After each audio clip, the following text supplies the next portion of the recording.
O mga kababayan, alam nyo ba na mayroong nagpapalutang mga kababayan na posible daw makatambal ni VP Sara ay si Gloria! Hindi ang labandera mga kababayan ha, kundi si Gloria Arroyo. GMA, Gloria Macapagal-Arroyo. Isa daw yan sa mga kababayan lumulutang ngayon na pangalan na pagpipilian. Papayag kayo? Talaga ba? Pero espekulasyon pa lang iyan mga kababayan, panoorin nyo po ha. So, PGMA's name has been recently floated as a possible running mate for VP Sara in 2028. What do you think of this pairing? You think it's possible? I haven't talked to her about it. Probably I can bring it up during her birthday. That's on April 5. Yeah. Si GMA, possible na mga kababayan, na katandem ni VP Sara. Ayaw, wag! Ayaw namin. Parang may mali mga kababayan ko si GMA. Diyos ko Lord, wag naman sana. Tapos na ang panahon ni GMA, ni Gloria. Marcoleta from what naman. I know of her, she may not be interested. Yeah, Wow, okay. salamat naman. Salamat naman dahil bahala yan eh. May history kasi si GMA ng agaw mga kababayan eh. Dangerous woman. Although kaibigan sila mga kababayan, paano kung mag-away later? Dangerous woman si GMA. I agree. I don't think so. No, I mean, Saan mo napulot yan, Attorney Trixie? The Lord. she's been Oy, si Attorney Trixie mga kababayan ha, kalaban niya ni GMA dati ha. Critic yan ni GMA. Pinasundan nga sila niyan mga kababayan daw ng mga grupo ni GMA. So hindi nilalabi ni Attorney Trixie si GMA. Usap-usapan lang yun mga kababayan. so quiet lately. Although we know that she's also an ally of the Vice President, no? But at the same time, I think si Ma'am just wants to retire. She's on her last term, I believe. Yeah, she's on her last term. Oh. And if you ask her nga, in Wag the na, past, wag na, I don't know, GMA. I've not seen her for a Diyan ka while. na lang but sa, hopefully we can see her Congress. during her birthday. She wants to enjoy her grandchildren. No? That's what she keeps on telling us. Yeah, they're also. fast growing up. Yeah. What do you think? Well, who do you think? Of course, as PDP Laban Deputy Spokesperson, sino ba napupusuan for the Vice President of VP Sara? I'm sure madaming aplikante. Ang gusto pero- namin yung kapartido namin, siyempre si Robin Padilla. Ay, no way! Very curious talaga ako. Kasi Hindi ko kalaban si Robin mga kababayan na, pero sa tingin talaga natin, parang hindi talaga siya bagay. Okay lang, Senador. Marcoleta, gusto natin mga kababayan. very curious talaga ako kasi sinabi na naman ni VP na meron na siyang kinausap, no? Pero hindi pa Sino pumapayag. kaya yun? Marcoleta na yun. Wala nang iba, Marcoleta na. Ang sabi ni VP Sara, ang hint niya mga kababayan siya ang aatasan ni VP na hahabol dito sa mga kurakot. Sino ba ang lumalaban sa mga kurakot ngayon mga kababayan? Binabangga, di ba? Si Senator Marcoleta sa Senado mga kababayan. O, eliminate tayo. Yung suggestion ni Atty. Topacio, si Robin Padilla. Wala naman tayong naririnig masyado mga kababayan. Diba? Maging si Sen Bongo. Gusto natin si Sen Bongo mga kababayan.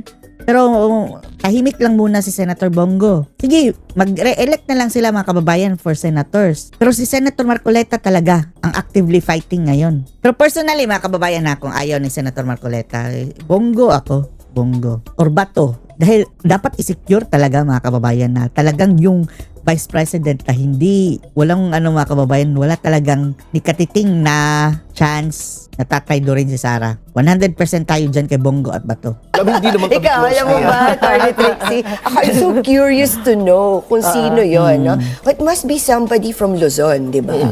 Yeah, I'm excited Somebody to know from kung Luzon. sino yung Out napili there, niya. Yeah. Kasi nakausap niya na prior, even before she declared. Nirecruit Kung sino man lang yun mga kababayan, personal na nirecruit ni VP Sara Duterte. Think, no, that she's running. Hindi pa daw pumapayag Kaya nga ayaw niyang banggitin yung Name name. of Hindi pa pumapayag. Wala na si Robin Padilla doon mga kababayan dahil binoluntaryo na niya kanyang sarili, di ba? Si Senator Robin. Sabi nga pa niya sa sa interview, kung gusto ni Tatay Digong, go! Si Amy, parang binoluntaryo din niya ang kanyang sarili mga kababayan. No way. Tsaka ayaw din natin mga kababayan kahit anon pa ni Sara i-endorso. Hindi na kami makikinig. Lalong-lalo na sa GMA mga kababayan. Paano niya lalabanan ang mga kurakot kung nakikita natin siya na kasama nga si Martin Romualdez paminsan-minsan. Senator Sen.Marcoleta is also Gandhi Davao. Correct. Yeah. So, Yan. maraming possibility. And I'm sure it would be Wag muna. Ang sabi ni VP Inday, hindi daw muna bubulgar mga kababayan dahil sisiraan na naman ng mga media at ng mga bangal. it would be announced in due time. Pero in the meantime, sabi Due nga nila, time. abangan ang susunod na kabanata. Kabanata.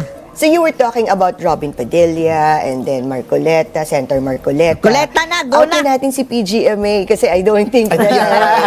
I share the same belief. Diba? Oo, but, Saan mo kasi napulot yan, Atty. Trixie? well, of course, we don't know that yet, no? But apart from them, sino pa ba ang mga Sino pa ba? possible candidates ng Vice President? Meron, for Vice President, I think some of the more viable ones are si Cheese Escudero. Ay! Wala. May bahid mga kababayan si Cheese. I'm sorry, Cheese. Andun ka sa listahan sa 18 Marines. Yeah. Would make a Gibo great candidate. Chodoro. What do you Gibo! Bumangag!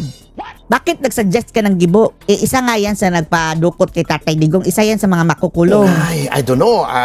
Gibo Chodoro had a Quiet siya very... ngayon. Maltese! Yan, ano? Yeah, but very dismal siya nung inilaban siya as president. Yes, diba? yes. I think he's perceived as a weak, with all due respect to Gibo. Weak! Yeah, pero kasi, well, he's very quiet, no? Quiet!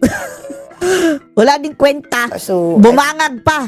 Don't think bumangag kay Marcos. he has plans. Kasi if he has, then dapat Wag mo nang ipilit, iha.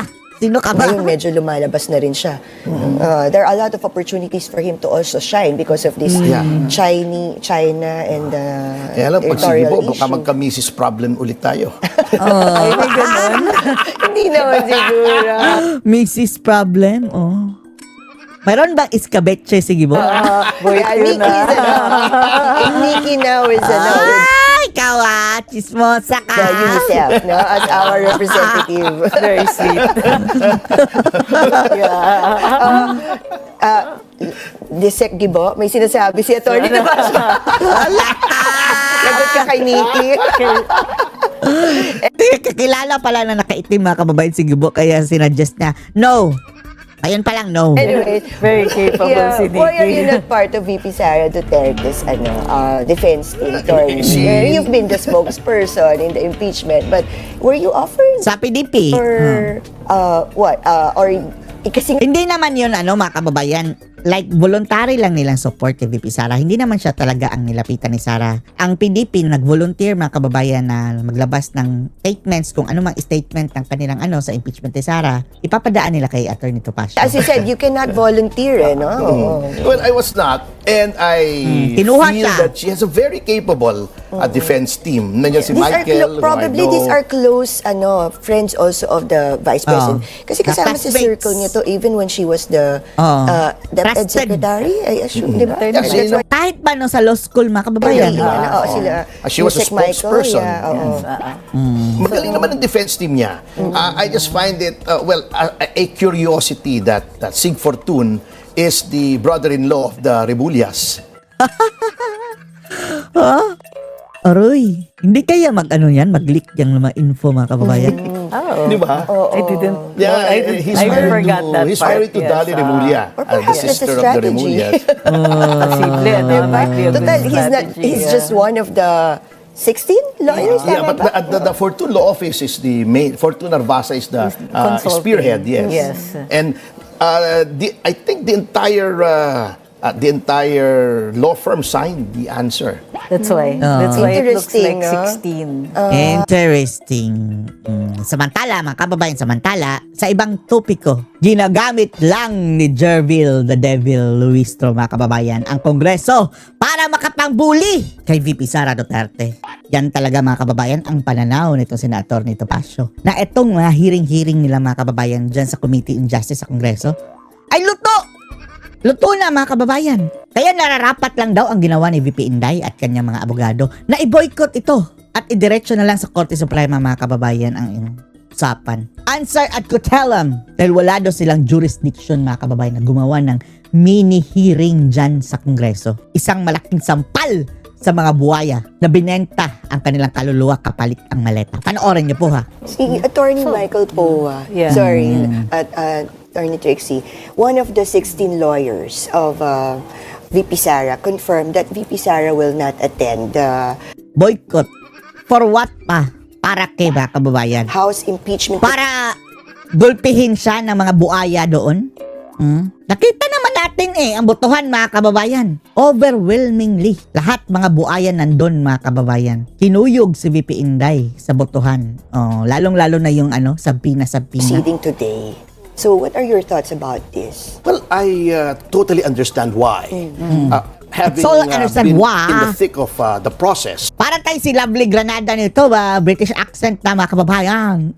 Some people may not know that in 2017, I was the complainant in a successful impeachment complaint against then COMELEC Chairman Andy Bautista. Nasaan na si Andy Bautista? Yan si Garcia mga kababayan. Yan na rin ang gagawin niya pagkatapos ng kanyang dyan. Tatakas din yan. Nakatanggap din daw yan ng maleta. Was my classmate, by the way. Oh, I see. Yes. Together with Jing Paras, we were the two complainants. Okay. And we know the process. And with what I've been seeing with Representative Luistro at the helm, they're using this not for the purpose envisioned by the Constitution as an instrument of accountability, but Oo nga. Kaya nga palagi silang nabutata mga kababayan sa Supreme Court as a bully pulpit. Bully pulpit. Ginamit nila mga kababayan ang kanilang posisyon ngayon dyan. Pulpito para mambuli kay VP Inday. To destroy the reputation of the Vice President. So, if Dahil you're going to tatakbo sa pagkapangulo sa appear before a 2028. court that you know to be a kangaroo court anyway, why bother at all? Why give them the pleasure and the honor of having you there as a Mga sadista ang nandun mga kababayan. whipping boy or whipping girl in this Even case? if she keeps on saying that this is an opportunity for the Vice President to defend herself to the public, to hear her side Klaro-klaro na mga during animal. the hearing. That's what she keeps on saying in the interview that we've been watching. Si Luis to mga kababayan, lagi chance yun para paliwanag niya itong mga unexplained wealth, itong binibintang nila mga kababayan, mga piatos-piatos. Ay, Diyos ko Lord. Kahit ilang ulit na nilang mga kababayan sinabi ang explanation sa mga bintang nilang ganyan mga kababayan. In these past few days. I believe that she has sufficiently defended herself in the answer ad cautelam, which also calls into question some of the constitutional infirmities as she views it with respect to the current impeachment process. Such as? Well, for one, the premature filing of some of the impeachment complaints. Pinagsama nila mga kababayan yun ang sabi ni basta mayroong abogado mga kababayan na nahanapan daw ng butas dahil dapat hindi yung tinanggap mga kababayan yung dalawa na hindi qualified mga kababayan for the impeachment dahil sa 1-year bar rule. Tinanggap nila tapos sinabay sa hearing mga kababayan. Pwede daw gawing butas yun ni VP Sara. So that is one. Number two, the lack of ultimate facts. There you go. So that, the absence of ultimate facts is constitutional in the sense that it goes into the due process clause of the Constitution. Oo nga, walang ultimate fact. Because as Daniel Webster once Ngayon mga kababayan, pa sila? Nag-summon sila, nagsabina ng mga tax record ni Sara, hoping na mayroon sila makitang kahit piso na discrepancy. said, a law or a process Kagaya ng must ginawa nila kay Corona. Di ba? Kay Corona mga kababayan, thousands lang yun, di ba, ang discrepancy sa kanyang tax, saka hindi niya na banggit sa kanyang salin. hear Thousands lang yun. before it condemns. If it does not hear you, if it is preordained or prejudged, then there is no due process to speak of. Walang Well due said. process. And you think to that the begin. Senate would be a better platform for her to just defend her case rather than Congress? Definitely. Because in Congress, it's highly politicized. Is it Buaya lahat Buaya. Senate, medyo politicians din Of naman ang course, mga of judges course. natin doon. But, can you just try to explain to the public why you think that it is still better for her to just appear in the Senate rather than in the lower house? Well, to start with, impeachment is always a political process. It's not Yan nga mga kababayan, dapat anuhin na yan, baguhin na yan mga kababayan, yung kalakaran sa impeachment. Dapat i-involve ang Supreme Court mga kababayan dahil yung mga buaya mga kababayan grabe. Kagaya ngayon in unison sila mga kababayan. Isa lang ang nagkukumpas.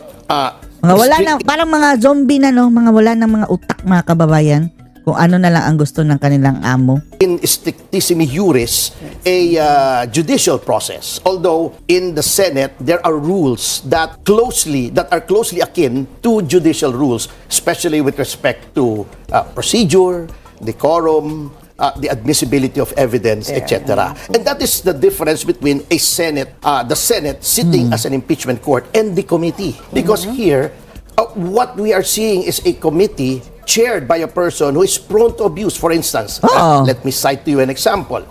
She is threatening the banks with the power of contempt if, according to her, they refuse to reveal the bank deposits of the president. But that is an abuse of the contempt process. While the rules of the 19th Congress on impeachment provide for compulsory process to gather documents or records that pertains to the documents and records attached to the complaint, the answer, the reply, if any, the rejoinder, if any, the affidavits or the counter affidavits after the initial complaint has been found to be sufficient in form and substance. Because the way it goes, first they find if it is sufficient in form. If that is the case, then they try to find if it is sufficient in substance. Having found sufficiency in substance, there is now a hearing for sufficiency of grounds. That is when they formulate the articles of impeachment that will be transmitted to the Senate. That is a summary hearing. That is a hearing, not a trial. Number two, the power of contempt there is procedural in nature. And it is Hornbook doctrine in law that procedural rules cannot prejudice substantive rights. The substantive rights of the Vice President are contained in the Bank Secrecy Law, which is an act of Congress. So, by threatening that, by trying to intimidate the banking system, she's already showing that she is abusing her prerogatives as chair Grave abuse na naman yan mga kababayan of discretion. of the Justice Committee. Napakapangit po Aside sa kanilang mga mukha, pangit talaga mga ugali. yung sinasabi ni Luis Tro. Napakapangit. Really think that there's an abuse of power. Definitely, the House Committee and the Pati ang sinabi ni Dilima, napakapangit. Pati ang sinabi ni Percival, napakasobra. Napakapasobra pangit. majority of the congressmen are out to get her for reasons that are obvious and Not for transparency and accountability. no, far from it. This is Far political from expediency and political persecution. In addition to that, what about the motion to disqualify Attorney Michael Poa and Attorney So pa nila i-disqualify si Fowa? Anong karapatan nila mga kababayan na mamili ng abogado ni Sara? Sila ba ang kliyente? Reynold Monsayak as members of VP Sara's defense team? You can already see, di ba, parang for allegedly conflict of interest. Di ba ang conflict of interest is nakakatawa. something that the client can claim. So, what are your thoughts on this? Well, whoever raised Asyumahan. that issue obviously does not know whereof he Stupid. speaks. I believe that is the same person who is considered as a clown in the legal community, having appeared before the Supreme Court in an inappropriate The manner. clown. Oh, that's right. That one. On another topic, Yes. although, alam mo, it's yung impeachment case ni VP Sara, it's still very interesting, pero mahabang story. On another topic, you were not the lawyer of the 18 soldiers. Hindi, kay lang siya, lawyer lang siya ni Defensor. But why did Mike Defensor. you escort them? Yung Marines, no? We're talking about the Marines, no? But why did you Si Mike escort Defensor, them to the NBI, attorney? I was there on behalf of Mike. former Secretary Mike Defensor. He was my client. And he was also Okay. subpoenaed by the NBI. And we were questioning the legality of the subpoena Ang because it's daming weird. cases ni Sec Mike ngayon. Ako rin naman eh. Bugbog na bugbog siya. Bugbog na bugbog kami lahat. Dami nga. This is the only Nasuhan din sila ni Trillanes, no? Oh, ang purpose nila doon mga kababayan para magka-gag order, hindi pag-usapan ang kaso. Ay nako. Only time I've been on this earth for 60 years and I've been a lawyer for I'm going on 34 years as a lawyer. This is the first time. I've always been in the opposition except during the time of President Duterte. And this is the first time that I've seen an administration weaponize the justice system Oh, eto na, first time mga kababayan, aside kay Marcos Sr. Pero mas malala pa ito against his ngayon. critics to this extent. To Not this just you, extent. even the senators, no? Yung mga judges. Yeah.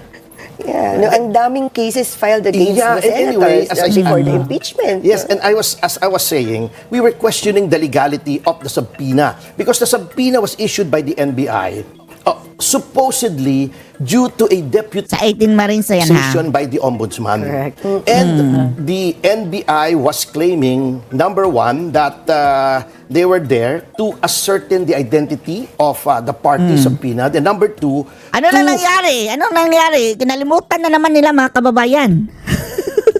Wala na nangyari, di ba? verify the credibility of the Marines. Okay, ascertainment of identification is okay because under the Ombudsman Act, the Ombudsman may request the assistance of any agency. But that is only to secure records. For instance, there is a bribery case. okay. You can ask the there is a case for unexplained wealth. You can ask the LRA to produce land titles or the BIR to produce income tax returns. That you can delegate to any agency in government. That's part of the powers of the ombudsman. But to say that the Nagaguhan NBI na, should no? first assess the credibility of any whistleblower before the ombudsman starts an investigation is an abdication of the independence of the ombudsman. Why? Because the ombudsman is designed by the Constitution to be free of any interference by any of the three I don't think we're departments. seeing that. Yeah. And I don't. Yeah. I cannot that's even right. remember the ombudsman being independent. Gulat so tayo far. lahat. Well, he's not independent now. The Yung Boeing na yan mga kababayan is nilagayan dyan para for this purpose mga kababayan, magluto. ombudsman himself. But if you will rely upon Cooking ng NBI, ina mo, which is an Boying. agency under the Department of the Executive, then to that extent you lose your independence. So I don't know what entered the mind of the present ombudsman, but of course we know that. And that was a rhetorical question. We all know that he was placed there to protect the interest of the present administration. That is so obvious. So the Ombudsman, So the obvious. Senate Blue Ribbon Committee, and the DOJ are skeptical on investigating the claims of the... No, how did this happen? Bakit biglang nabaliktad? Normally, the one who accuses will proceed to an agency such as, but not limited to, the Ombudsman to make their accusation, substantiate it, and then you ask the respondents to answer at the very least. Yes, You correct. at least have to hear them first, Correct, no? pero- Before you give your What's happening? Bakit prejudgment. parang- Baliktad na yun. Ang mga kababayan, yung mga ex-marines ang inimbestigahan. Suspects yung 18. You know, I am mystified Tapos sila ang may to kaso. why the ombudsman is reluctant to initiate an investigation because under the Ombudsman Act, Alam na natin ang sagot. Kasabwat. even Kasabwat. an anonymous complaint Kahit na lang daw sa tissue mga kababayan, inilagay sa tissue, dapat imbestigahan ng ombudsman. Yes. as long as Ang there are report? details to go by and from and whence to start an investigation can be entertained by the ombudsman. An anonymous complaint listing certain details, like let's say Mayor X is corrupt because he has 10 properties in Batangas, 10 properties in Laguna, then you can start investigating. Investigation. Here, we have 18 persons who have identified themselves. They have executed a sworn statement. They Tapos- have attached there to pictures, videos, and other evidence of what they are alleging. But yet, Tapos nag-swear pa sila mga kababayan. no one With is all acting. their faces exposed. And not only is no one acting on that information, they are the ones now being investigated. So, baliktad na ang mundo Kaya ngayon. nga, no, and we were also hoping that at least this can be an opportunity already to really find out the truth about this flood control scandal. People has been asking, what's going on now? Parang nakakalimutan na naman natin. Diba? Yung sa mga flood control na scandal natin. Yes. And then here you are, Missing, 18 diba? Marines, no? And this is I mean, 18 people we're talking about, not just one or two persons who are, you know, Tapos ititiktikal nila dahil hindi daw lahat Marines. Yan lang ang kanilang isasagot mga kababayan dahil yung dalawa hindi daw Marines. collaborated na mga statements din ang mga 18 Marines. Yes, tama, ito. tama. Yeah, they are heroes in fact dahil mga soldiers natin ito. And at least the least we could do is at least hear them. Sino ba yung babaeng nakaitim mga kababayan? Talagang corroborated. Corroborated by Vizcaya, who mentioned the name of Martin Romualdez. Yes. Corroborated by Saldico, who Tapos pagdating kay Lacson, impossible. said he was delivering maletas. And these are the delivery Si boys, so to speak. Bernardo and the Yusek other Bernardo. DPWH Yes, officials. And for the Blue Ribbon Committee chairman to prejudge, saying that they are not credible, is an obvious Kabaklaan. attempt to cover this up. Kung tingin mo Lacson!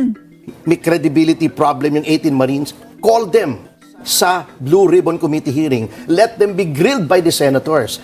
Huwag mong sabihin, mas magaling pang mag-determine ng credibility or lack thereof ang NBI kaysa sa mga elected na senators. Yung sinabi ni Senator Ping na yun to his fellow senators and to himself. O, diba?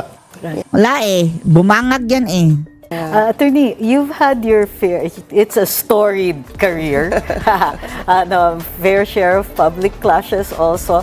We'd like to ask you about, if any, there were disciplinary cases that you faced and ano naman ang kwento doon. But before you answer this, the spokes will be right back after this short break.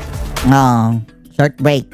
Ferdy Topacio, our hanging question earlier, attorney, you've had your share of public clashes in your Ang dami itong kaso din mga kababayan. career. Do you have any disbarment cases? Oo. And have you, why none of these cases have succeeded? So far? The one that was very publicly declared by Representative Sara Elago in violation of Rule Ay, 71 nako, Elago. of the Rules of Court is my 9th. And the others have been terminated favorably to me. So, it is part of Pansam na? being a lawyer. Yes. There's this favorite poem by Margaret Thatcher that goes, Okay. "You have no enemies, you say. Alas, my friend, the boss is poor. He who has mingled in the fray of duty that the brave endure must have made foes. If you have none, poor is the work that you have done. You've hit no traitor on the hip. You've dashed no cup from perjured lips. You have not turned the wrong to right. You've been a coward in the fight." You've been a coward in the fight. You were talking about the Makatang makata. Elago's case. What's the update on that? Well, I cannot really talk about it because it's supposed to be confidential. That's why I'm taking Miss Elago to task for publicizing it. But suffice it to say that it will be met at the proper time when I am required to answer by the Committee on Bar Discipline. So it's just a process. Fair enough. I'm very familiar with it. Well, we wish you luck on that one because medyo that came from left field yung ano na yun. And it was announced, no? It was announced very publicly. So, but we're rooting for you on that one. Your response in the meantime to Undersecretary Claire Castro. Ayan na naman, yan. Gulpihin mo yan. Sa banat sa banat. Hindi literal dahil magkakaso na naman yung animal na yan. Tapos ang hinihingi mga kababayan danyos din. Gumanti siya 500 million din mga kababayan. Dahil hindi daw siya makatulog dahil sa kaso ni Leviste. 500 million damage countersuit against your client, Congressman Leandro Leviste. How is Cong Leviste doing? It's fine. I just saw him yesterday. We had a meeting. Okay. Because we already have a pre-trial on May 13. I thought he's I thought he's out of the country. Well, he was with me. And guess who I also ran into last night at Shangri-La? Dan Fernandez. And guess who I find? Napag-google kayo. Si Mr. Google mga kababayan, nakita ni Topacio. an ethics case. Kababayan ko yan sa Oh, Laguna. you filed an ethics Yes, case against because I felt that Buti nga, hindi nanalo, In the no? night- badmouthed me before a hearing. But then I saw him and then he hugged me and said, Hug me! Ginulpi mo sana! magkaibigan tayo ha. Kalaban, yan si, mga kababayan, si Dan Fernandez. Hindi yan dapat kinakaibigan. Kalaban habang buhay hanggang hukay. Yan ang turing natin dyan kay, Dan Fernandez at lahat ng mga tuwadkom. Showbiz lang yun. Sabi ko, okay Showbiz lang yan. Showbiz talaga si Dan. Gulpihin mo! Nang banat sa bunganga. And long before, we've been friends. That's why I was surprised when he acted that way. But sabi niya, it was the call of duty. So sabi ko, sige. Call of duty, call of maleta. So again, going Pasalamat ka, Dan Fernandez. Salamat ka. Nawala ka na. Kundi, kasali ka sa mga maleta siguro mabupulgar. back to your reaction kay Attorney Claire. Well, I cannot really talk about the merits of the case, it being sub judice. My only misgiving Ayan, mga kababayan. Ayong subjudice na yan. Para is why she used the platform of Malacanang during a press conference to ventilate see. Yes. the details of her case. I think medyo nga, nalilito na si Attorney Claire dun sa personal vlog niya at saka exactly. sa press briefing.